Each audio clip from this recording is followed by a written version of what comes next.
Ada sebuah fenomena kesehatan yang saat ini menurut saya ada yang janggal menurut saya. Bapak perhatikan sekarang, dokter makin banyak, klinik makin banyak, rumah sakit apalagi. Seharusnya dokter semakin banyak, orang sehat harus gimana? Harus banyak. Tapi apa kenyataan pada saat ini? Dokter banyak, klinik banyak, rumah sakit banyak, orang sakit banyak.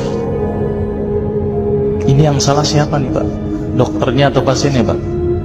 Karena saya dokter, saya salahin pasiennya. Ternyata pasien itu makhluk yang pasrah menurut saya. Semua yang diresepkan dokter ditelan itu tanpa mereka tahu apa ya obat yang mereka minum. Ini yang menurut saya cukup menggelitik. Ini ada apa di sini? Kenapa kok umat Islam sekarang ini berbeda dengan zaman Rasulullah pada waktu itu? Sampai ada seorang tabib praktek di Madinah selama kurang lebih 2 tahun itu nggak ada pasiennya. Kenapa kok berbeda sekarang dengan umat Islam zaman sekarang? Ini ada sesuatu yang salah menurut saya. Kita nggak usah jauh-jauh masalah kesehatan, masalah keseharian kita saja. Itu ternyata sudah terjadi perbedaan yang luar biasa yang berhubungan dengan masalah kesehatan. Contoh, saya contohkan. Makan sehari berapa kali? 3 kali ya, katanya 3 kali. Padahal nih, ada yang mengatakan bahwa makan sebelum lapar, berhenti sebelum kenyang. Berapa kali berarti? Tidak 3 kali, terserah perut. Jadi patokan 3 kali sebenarnya dalam Islam itu tidak ada sebenarnya. Ada sesuatu yang aneh. Maka itu saya sempat berpikir, ini jangan-jangan ini ada sebuah kesalahan dalam diri saya.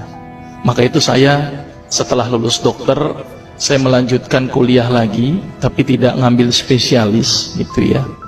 Jadi saya ngambil kuliah lagi jurusan tafsir hadis gitu ya. Ketika belajar hadis itu banyak sesuatu yang menurut saya luar biasa yang tidak pernah dikupas. Ya, ilmu kesehatan yang luar biasa tetapi tidak pernah dikupas.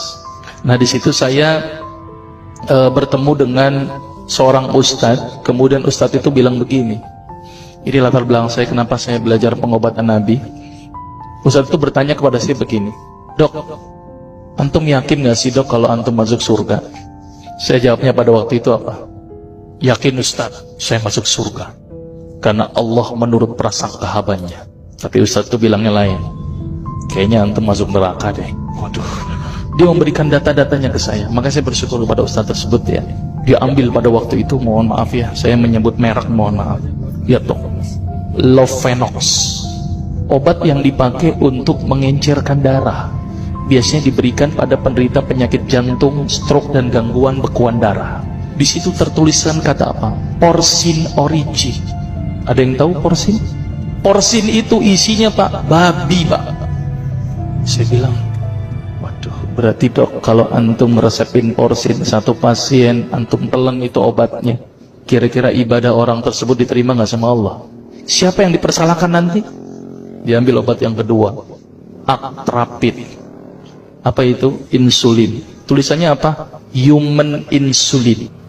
Jadi diambil dari manusia yang telah meninggal, diambil pankreasnya, insulinnya, yang menderita penyakit kanker pankreas, dibuatlah obat. Berarti dokter sudah menyuntikkan manusia ke dalam manusia. Diambil obat namanya analsik. Apa itu analsik? Obat untuk pusing. Ini di kalangan dokter sering resepin ini. Isinya apa? Antalgin dan diazepam. Makanya kalau orang minum obat ini pasti ketagihan, saya yakin. Karena kenapa? Karena mengandung diazepam. Diazepam itu apa? Narkoba Pak. Maka itu cara nyari uang paling gampang, kasih aja resepin analsik, pasti balik lagi dia. Karena kenapa? Narkobanya bikin kecanduan. Diazepam, fatwa ulama bagaimana? Haram. Diambil lagi obat batuk, kodein. Maka itu kita minum obat batuk langsung hilang batuknya karena kodein. Kodein ini ternyata derivat dari narkoba. Berarti dokter sudah resepin narkoba. Diambil semua obat sirup di depan saya, lihat dok, ada nggak yang tidak mengandung alkohol? Semuanya mengandung alkohol. Sampai saya pikir, Masya Allah, berapa ribu pasien yang telah saya resepkan obat-obatan haram tersebut. Ini yang menjadi kegelisahan saya Pak.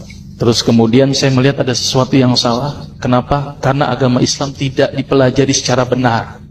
Banyak umat Islam saat ini belajar akidah, belajar akhlak, belajar fikih. Tapi lihat, pernahkah umat Islam di sini belajar masalah kesehatan Islam? Sedikit sekali. Kajian-kajian tentang kedokteran Islam hampir tidak ada. Makanya tidak heran sekarang umat Islam yang notabene hebat menurut saya katanya, tapi ternyata banyak yang sakit karena dilupakan aspek ini.